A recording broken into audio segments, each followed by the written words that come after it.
It is Saturday, October 28th, 2017. That also means it's now time for a brand new episode of the Cannon Fire Podcast. Welcome back, ladies and gentlemen, here on YouTube and iTunes. Today for the show, keeping things rolling, trying to keep things rolling. After a tough loss to Buffalo, in Buffalo, that we've got plenty of time to get mad about. We'll get there in a little bit, don't you worry. What's going on, guys? Welcome back to the show. Brand new episode of the Cannon Fire Podcast. Today, I am your host, Redicus, joined alongside my co-host and good buddy, Mr. Evan, Mr. Bucs Football. Evan, how are you doing today, my man? I'm doing just fine. How are you? I am doing the best that I can, man. It's 3 losses in a row. You know, how good can you be after 3 losses in a row? You know, a lot of people say I don't care if my team wins or loses, and that's true. Things are bigger than football, but I just really wish I didn't like it so much all the time. Yeah, you know, I mean, if they had a kicker, and they had a defense, they'd be 4-2 right now. So exactly. We're going to talk mostly about the defense today. When talking about the matchup with Carolina, as we're going to jump into that momentarily. The kicker situation pretty much speaks for itself. Speaking of the kicker situation, perfect day for Pat Murray against Buffalo. Guy's doing his job. Nailed a 50-plus yarder right out of the gate. I think that was his first kick, wasn't it? It was his first field goal attempt. His first kick was the extra point made in Arizona. So he's a perfect 100%. So he made, I believe, 2 field goals in Buffalo, and he made all of his extra points. So, and then he made the extra point in Arizona. So he has not missed a kick yet. And Pat Murray doing good things in Tampa. I can solemnly say, I'm pretty sure I said this in the preseason about Nick Folk, like right before training camp ended. But I like to believe now that we have found our kicker. I think we found our kicker. I think it's safe to say we have found our guy. At least for the time being. Not sure how long he's gonna stick around. I can't see why the Bucs would let him go again. As long as he keeps doing his job, I don't see him going anywhere. No, and it would be a mistake. I think it was a mistake for the Bucs to release him the first time, but unfortunately, they kind of forced their hand. Murray got injured, and Connor Barth was there, so they had another guy that was reliable, and that's what happened. So, I mean, Pat Murray wasn't cut. Everybody was like, oh my God. Everybody, when they signed him, he was here with us before, and, that was the 2014 season, and, are you kidding me? They went 2-14 that year, and, if he was with us before, why'd they cut him? Some fans didn't realize that. It wasn't his performance. It was the fact that he just got injured in training camp of 2015. That's what happened. Okay, he kicked 83.4% or something of his field goals. He made them, and that's the highest percentage total of a Bucs kicker since 2014. Pat Murray is the highest, and that includes Roberto Aguayo, Kyle Brinza, Connor Barth, and Nick Folk. I don't even want to talk about Kyle Brinza, man. That's when I started paying attention to the kicking game the most, because that's when it was apparent that it was an issue. Before, it was kind of, you could see through the lines and make out some bad kicks, but Kyle Brinza is really where things just came to a screeching halt for this kicking game. But really glad the Buccaneers got things back on track with Pat Murray. Guy is young, guy's got a future. I hope he sticks around, and I hope he enjoys his time as Tampa. At least as much as it looks like he does. He looks like he loves being here. Can't see him going anywhere else. But talking about this week in Bucs news, we're going to cover the injury report right after this, and then we will jump into pregame about the Panthers. But Simeon Rice, the 43-year-old former defensive end Super Bowl champion for the Tampa Bay Buccaneers, number 97, one of the greatest defensive ends of all time. You cannot lie on that statistic. Not saying he changed the game, because, that's a guy like Warren Sapp, that's a guy like Derek Brooks, but Simeon Rice had just as much success on that defense as anyone else did in 2003. Simeon Rice recently reached out to the Bucs and basically was dead serious in saying, let me come back, I'll give these guys exactly what they need. I'll set up a pass rush, need to come in here and establish it. Not even in a coaching role. Simeon Rice, again, as I mentioned before, the 43-year-old former Tampa Bay Buccaneers dead serious about coming back in. And let me cover 2 points, and then I'll throw it right over to you because, it's something you laugh about. It's something you think about, and there's a small sliver of me that's like, yeah, that'd be kick-ass, because Simeon Rice was a monster back in the day. But you got to take a step back. You got to look at this as realistically as we can. Okay, Simeon Rice has been out of the game for a little while. After his tenure in the NFL, he did play a couple of years in the UFL, not very successful, reaching the quarterback with his seasons over there. Didn't put up a lot of numbers against a lot of second-grade talent, given he was a little bit older, away from the game. But, guy's 43 years old. He is in tremendous shape, but he's been away from the game, and I can tell you that he is not in football shape. I am not opposed to seeing him practice. Let him come in, run a couple of drills. Let him come in, practice for a week. Maybe come in, do some one-on-one with the O-line. Do some one-on-one with the attitude on the D-line. I got no problem with him stepping in, putting the pads on as a physical coach, because that's something that hasn't been done before. I don't know if there's some stupid bye rule that allows you to not do that. But I'm definitely not against that. But and Derek, old school over at What the Buck, made a really good point about this. I was listening to the podcast last night, brand new episode. It's kind of embarrassing.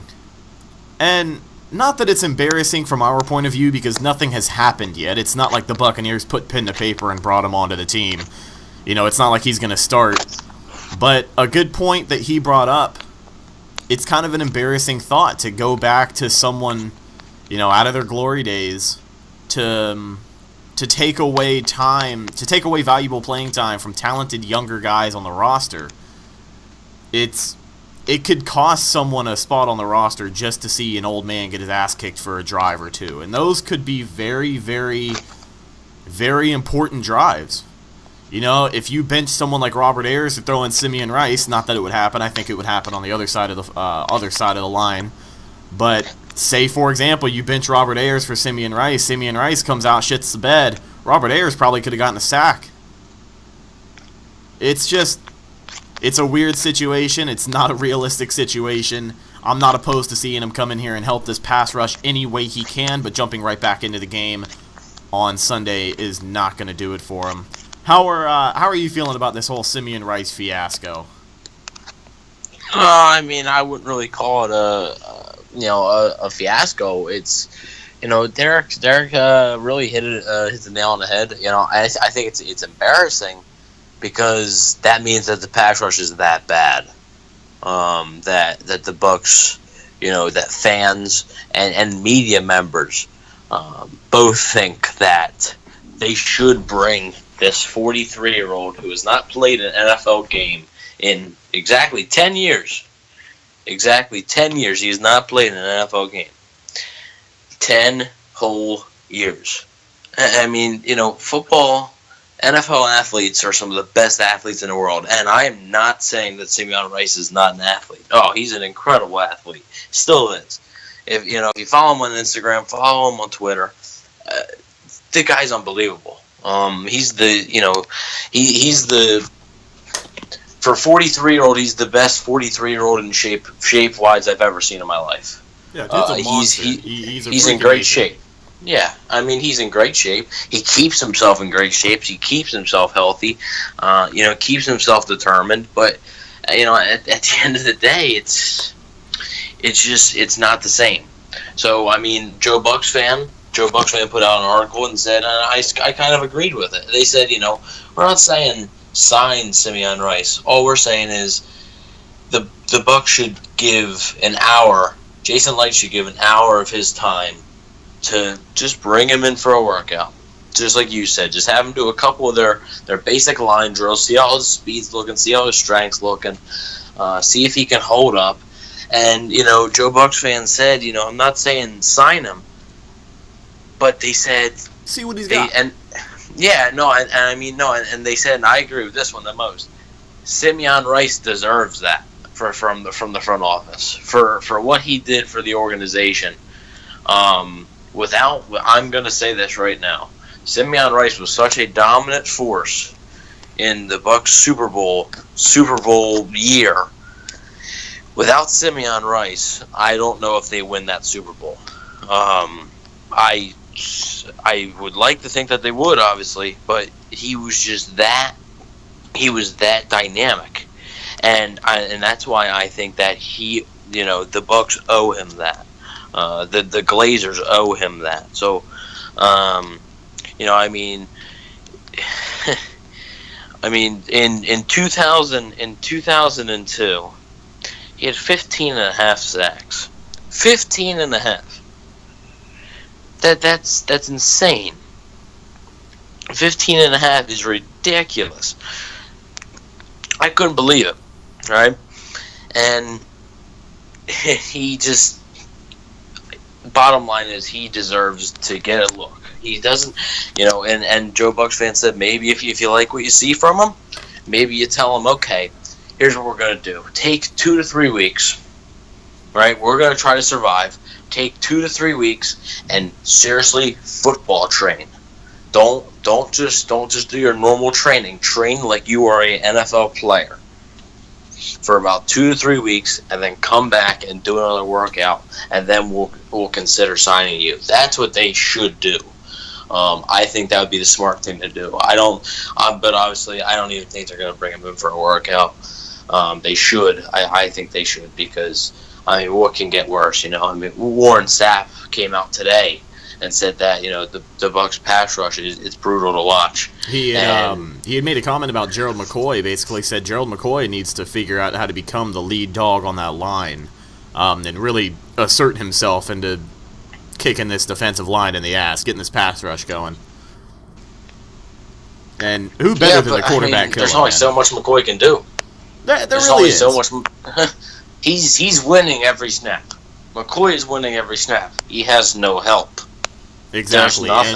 And another point that was brought up in the latest episode of What the Buck, Gerald McCoy, I'm amazed that the coaches haven't jumped in and ripped off the officials' heads for what's been allowed to go on. Gerald McCoy has been double-teamed, triple-teamed week in and week out, and you got to do what you got to do. But you look back at the film, and there are a couple of times where you can clearly see Gerald McCoy getting sexually assaulted towards the red zone, towards the line of the play, by 2 or 3 players at one time, and it's unacceptable. It's unacceptable. Like you said, Gerald McCoy is doing what he can. He doesn't have a lot of help. You brought in a guy like Chris Baker expecting him to make a difference, to be a run stuffer. He was great in the 3-4 in Washington. He was great as a nose tackle. He fit in there perfectly. But that's not what we got out of Chris Baker, unfortunately. And, the guy turns around and complains about playing time.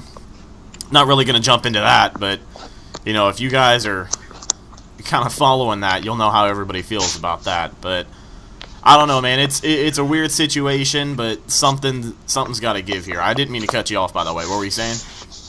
That's fine. And Warren Sapp was talking about Gerald McCoy, and he said, I talked to McCoy, and he said McCoy's frustrated, and I would be too.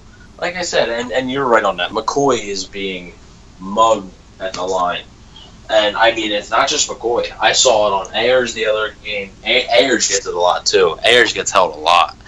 I don't know if it's because he's like a more of not really like a speed rusher. Like, he gets his sacks by being physical, and that's how you got to do it. Himself this season, so I'm sure that's why they're doubling coverage on him. And it's just, I see him grabbed by the neck. I see him grabbed by the jersey, and there's just no call. I see obvious push-offs not called. It's just, and that's obviously penalties. The refs are not an excuse for this defense. This defense is bad. There's no way around it. Right now, this defense is bad. Can they turn it around? Yes, because I've seen them turn it around. This defense is just really bad. And one last thing I wanted to put on, speaking of the defense, we're going to jump into that in detail a little bit more, but everybody blaming Mike Smith, his scheme. Okay, here's 2 things I have to say about that. It's not Mike Smith that is missing tackles. It's not Mike Smith that is not getting to the quarterback. A scheme does a lot for coverage. A scheme doesn't do as much for them front 4 guys. Front 4, you go.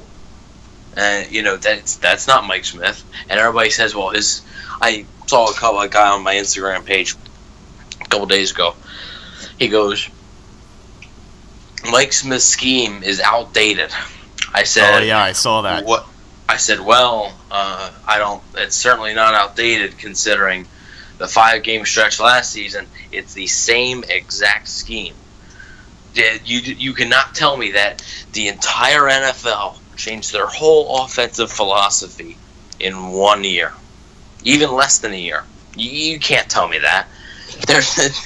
That's stupid. If we're talking 3 years, yeah, maybe 3-4 years, okay, yeah, because new types of offenses come along. There's certain things you do with certain players, rules change, stuff like that. So, but to say Mike Smith's scheme is outdated, I mean, it's the scheme because it's not fitting to the players' strengths, but it's also the players not executing well.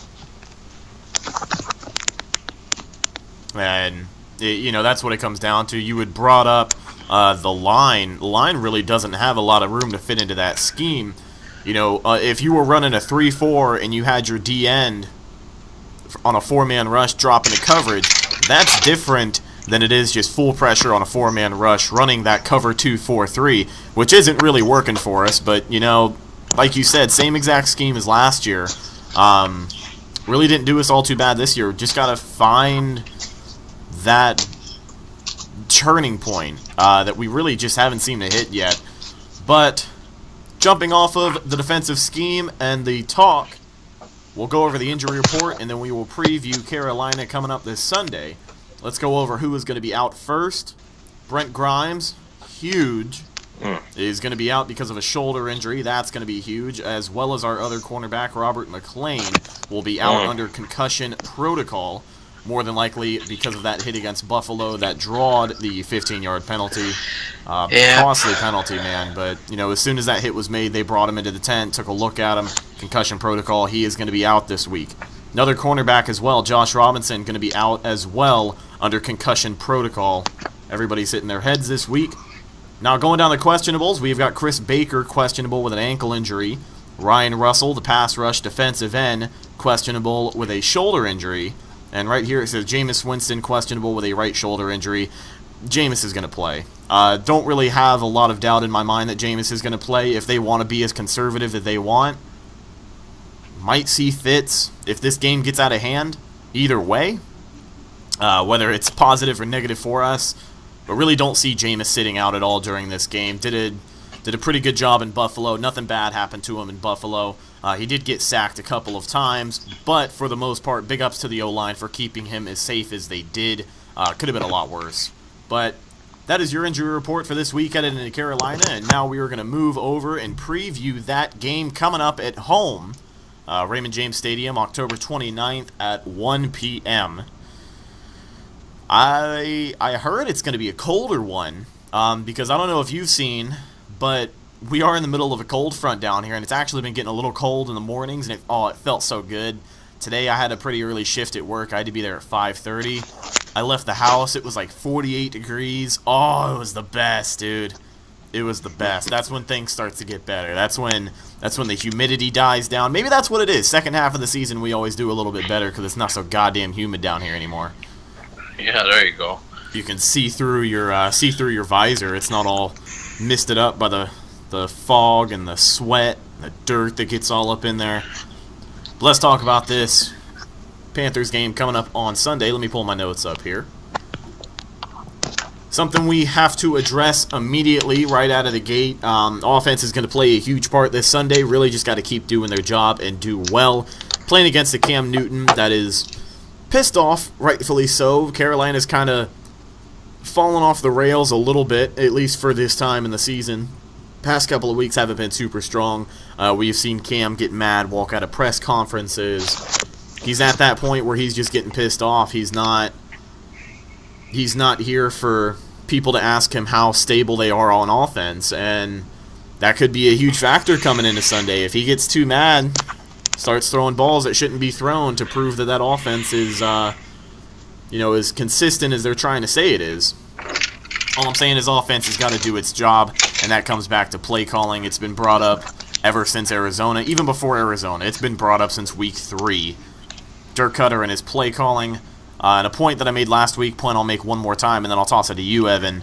Whether you like the play calling or not, those plays calls did put up 27 points against a Buffalo team that hasn't been scored on like that this year, last week when we played in New York.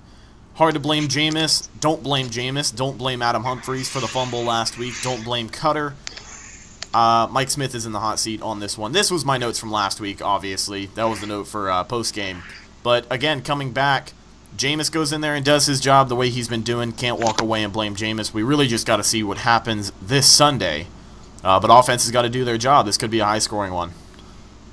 Yeah, and I'm going to keep this simple. I'm not gonna.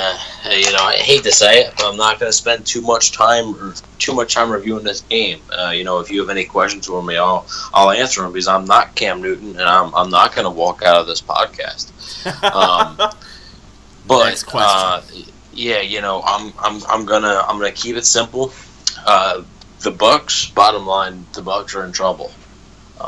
They're in a lot of trouble, and they gotta find a way to win this game, because if they don't win this game, there's no way that they're getting to the playoffs. And I'm just gonna warn all Bucs fans now. I hate having to do it. If they lose this game, you should start looking at some free agents, some draft people. You should start reading the mock drafts, start studying prospects, those type of guys. Just because 2-5. And then you got some tough games. You go to New Orleans. And then the Jets, who you think was a win, but they've been playing well. And then, you go to Green Bay. Lost to the Dolphins. Yeah. And then you go to Green Bay. And, even though Rodgers isn't playing, it's still in Green Bay. Then you go to Atlanta. That's still in Atlanta. And then you play Atlanta again. And then Detroit, who's looked up and down, but they're still a good football team. And then Carolina, and then New Orleans again. So they need this win. I think they have a win versus the Jets. I think they have a win versus the Dolphins. But they need this win now. The Panthers are reeling a bit. They're on the edge right now. They're struggling, and it's time for the Bucs to take advantage of that. Defense is going to be in trouble. It's going to be on the offense. Jameis, if this is any week for Jameis to protect the football, it's this one. There has to be 0 turnovers for the Bucs to win this game. And 0. I did see today that Luke Kuechly was cleared out of the concussion protocol. Not sure if that means he will play Sunday, but the fact that he is cleared, I'm pretty sure points to him being in the game on Sunday. Yeah, he will be. He had full participation in practice every day this week, so just got cleared from the protocol. And also, he's questionable. Every time that it says questionable on an injury report, that player is 95% playing. So Chris Baker will likely play. Ryan Russell, he'll likely play. And James Winston's definitely playing. It's going to be on Jameis. Run game's got to get going. Run game helps out this offense so much. The Bucs are second in total offense, first in passing offense. Yeah, imagine if they had a run game. League. Imagine if they had a run game. It's just hopefully Jameis can keep up his hot streak. Mike Evans can keep up his touchdown streak. That's two straight games with touchdowns from Mike Evans. O.J. Howard, hopefully keep him involved. He's a monster in Buffalo, so I think we're going to start seeing more and more of O.J. And hopefully Adam Humphries gets some redemption. But I'm just going to talk about the defense for a couple more seconds here, and then I'm going to toss it to you and see what you have to say, and if you have any questions for me before we start wrapping this thing up, because I know he said you wanted a shorter episode. Sorry, guys. Yeah, just to fit it on the monthly limit for iTunes here. We do get billed, do have to pay to be on iTunes, but the exposure means the world to us, guys. We just only got so much space left. But we could probably rock and roll for another 15, 20 minutes at the most. Well, anyway, back to my point. Defensive line. I'm not expecting consistent pressure. I'm not. I'm just I would just like some pressure. That's why 2 sacks. This defensive line is so bad. I'll take 2 sacks. 2 sacks, and I seriously think if you can win the turnover battle, if you can force Carolina to throw 2 picks.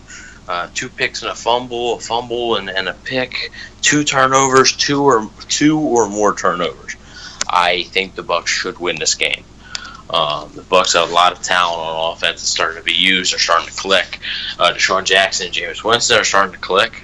Jameis had that deep ball to Deshaun Jackson that was called back as a Donovan Smith. He didn't play well on Sunday, but I hope he bounces back. So it comes down to the defense. I think it's going to be almost very similar to the Buffalo game. It's going to be a high-scoring second half for the Bucs, and they're not going to have to come back because I think at halftime it's going to be pretty close. But Panthers might be up by 3 points or so, but they're going to have to. The defense with 3 minutes left. 2 minutes left is going to have to make a stop to win the game. And this is a must. If the Bucs want any chance at the playoffs, this is a must-win game. You win this game, then you beat New Orleans next week, boom, all of a sudden you're in the playoff. You're in the division hunt now. Then you can beat the Jets, then you can beat the Dolphins, and now all of a sudden you're looking at it, you're 6-4. You're 6-4 playing a Falcons team who's struggling right now. They're beatable. Hopefully this defense can. If this defense can do it like a Chicago week 10 turnaround, they did this last year at this game right here, and play that way throughout, Bucs will make the playoffs. I'll say that because last year the problem was they didn't have enough offense. This year they do. Defense seems to be more consistent. We're going to give our predictions at the end, so I'm going to save that, and I'm going to put it back to you, see if you got any questions for me, if you got any thoughts, whatever. Now, something you kind of touched on, I was going to throw a little bit more into the discussion here, was the run game has to be established. This is really going to be a make-or-break game for Doug Martin. We've seen him out here a couple of weeks in a row, came back against New England, hasn't really gotten anything cooking. Yards per carry, I believe, is about 3.5, which is what we've seen. Hard to get mad at him yet because, looking back at film, you can see him desperately trying to find these lanes, trying to find these blocks. A lot of times it's just, the pressure gets there so quick. But really got to get established here. It's not a terrible run defense for Carolina. They're pretty much middle of the pack. I believe they were ranked 16th against the run. And a really big matchup. We brought him up before. Luke Kuechly shaping up against Doug Martin. It's gonna be a challenge, but I think Doug, as long as he just goes in there, finds his lanes, and runs the way that we know he can, the Buccaneers can sneak out of this one with a pretty good performance on the ground. I'm saying at least 100 yards if he's getting everything together. We've seen him wind up in the end zone. He's a pretty decent red zone threat. He can move around inside that 10-5 yard line, but really just got to get it going on the ground. This is going to be make or break for Doug Martin. Now, something else I did want to touch on in the red zone really quick. This offensive struggle in the red zone. I wouldn't say struggle because we have been scoring. I think we can score a little bit more than we have been, but we have been scoring, without a doubt. We've been getting in the end zone, but we really got to utilize getting into the end zone quickly. It can't be 3rd and goal, 4th and goal, and a field goal. Got to get down there and got to do what you got to do quickly because possessions count. And you brought up getting those turnovers. Even those 1, 2, or 3, hopefully 3 extra possessions can mean the world, especially if you capitalize and score. That's basic football, really, but the run game starts within, sets the tone for the game. If this offense can throw the way they have been, I think the offense is going to have a big day. It's really just up to Doug Martin at this point. But back to the red zone discussion, I talk about it every week, and I'm going to talk about it every week until I see it happen. That end around with Deshaun Jackson has to happen.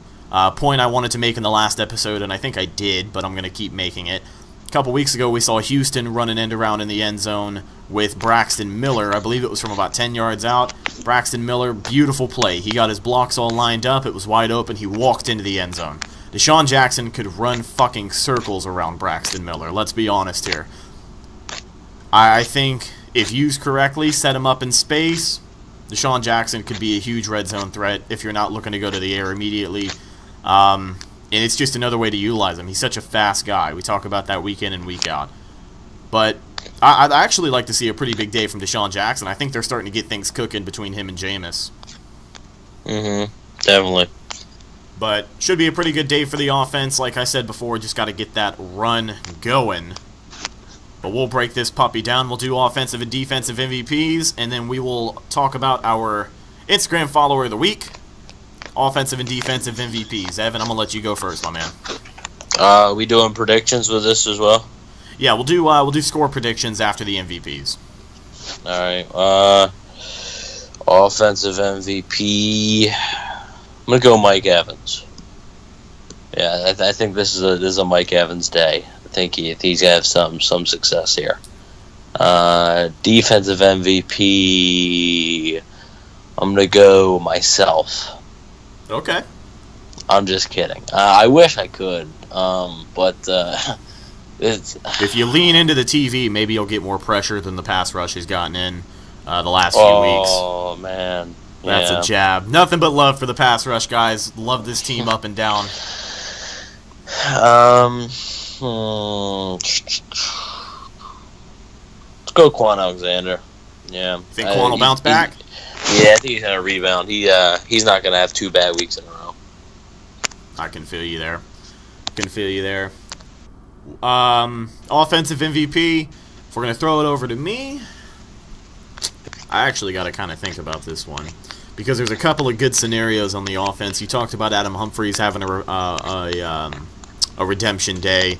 Doug Martin trying to get it going on the ground. Jameis could have a huge day today of all days. I'm going to stick to my guns. I am going to say Doug Martin. I think if Doug can break out, this is the game that he's really just going to get back to where he needs to be. We say that every week, but he's really showing that he wants it to happen. You know, you look at guys like Jaquiz Rogers. No disrespect towards Quiz, but there's just something about the way that Doug runs. I don't know. It looks like he's trying so hard, and I kind of buy into that. But I'm hoping for Doug Martin to have a pretty good week this week and put up some touchdowns, even if they're from 5-10 yards out. Not a problem. I hope Doug Martin is the offensive MVP. Looking at the defensive MVP, I think someone's going to come up big this week, and that someone is going to be Gerald McCoy. Gerald McCoy has kind of been, like you said, he talked to Warren Sapp. He's clearly frustrated. He's upset. He's doing all the work himself. If he can figure out a way to get pressure, Gerald McCoy and the D-line could have a hell of a day if this week is the week that they figure it out. Defensive MVP also is going to be Simeon Rice. As you know, the Buccaneers will sign him tomorrow. It is going to be a 4-year, $18 million guaranteed. It's going to be great. He's going to be $18 million a year. $18 million a year. That's what we'll do. Simeon Rice, because it's going to be the comeback of comebacks. It's going to be like Brett Favre. He's just never going to go away.